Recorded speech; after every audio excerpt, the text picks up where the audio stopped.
What if I told you there's a dinosaur smaller than a turkey with a fascinating history? In the next few seconds, you'll learn amazing facts about the Guanlong. This dinosaur lived about 160 million years ago. It was one of the earliest known relatives of the T-Rex. But don't let its small size fool you.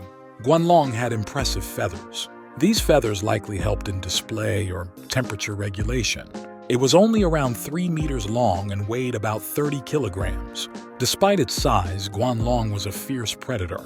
Its name means crowned dragon because of the crest on its head. This crest was both unique and mysterious. Scientists believe it could have been used in mating rituals. Guanlong's fossils were first discovered in China.